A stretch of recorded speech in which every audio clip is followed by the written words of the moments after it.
Bonjour à tous. Le second tour des municipales approche. Dernières heures de campagne pour les candidats avant de retourner voter dimanche dans la région, mais pas partout. Par exemple, en Côte-d'Or et en Saône-et-Loire, 98% des communes ont déjà élu une liste dès dimanche dernier.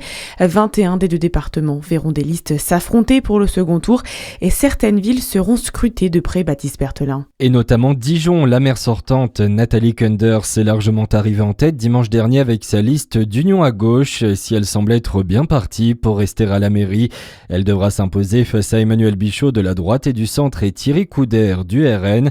Assure également le duel à Nuit-Saint-Georges entre Alexandre Suchet et Christophe Talmé. Et c'est du côté de Besançon que beaucoup pourront le regard tourner également dimanche soir, car ce bastion historique de la gauche pourrait basculer à droite. C'est Ludovic Fagot qui est arrivé en tête dimanche dernier devant la maire sortante Anne Vigneault, qui s'est ralliée à la France Insoumise. Dans le Jura, l'élection s'annonce également très serrée à Lons-le-Saunier. Toutes les infos sur les bureaux de vote sont à retrouver tout au long du week-end sur Fréquence Plus et l'ensemble des résultats dès lundi matin. Dans le même temps, on a appris que la maire sortante de la commune de Clairvaux-les-Lacs saisit la justice.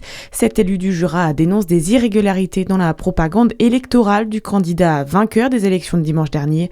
Elle reproche à son concurrent d'avoir sciemment apposé les logos de la République française et du département du Jura, ce que conteste l'accusé et nouveau maire.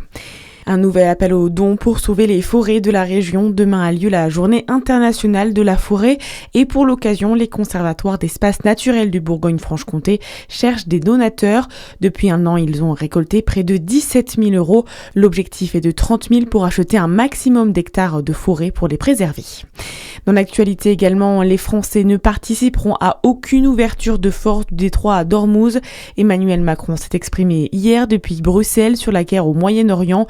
Plus tôt dans la journée, la France avec le Royaume-Uni, l'Allemagne, l'Italie, les Pays-Bas et le Japon se sont dit prêtes à contribuer au moment venu aux efforts pour sécuriser la navigation. Les 6 pays ont également condamné les récentes attaques menées par l'Iran contre des navires commerciaux non armés dans le Golfe. Israël, de son côté, affirme que l'Iran est en train d'être décimé. Benjamin Netanyahou a assuré hier soir des fissures au sein du pouvoir iranien, comme sur le terrain. Un épisode de pollution de l'air annoncé ces prochains jours sur la France et une partie de l'Europe. C'est en tout cas l'alerte de l'Observatoire européen Copernicus. Ce pic serait lié aux conditions météo avec le retour des beaux jours, mais aussi aux activités agricoles et à la hausse des pollens selon l'organisme.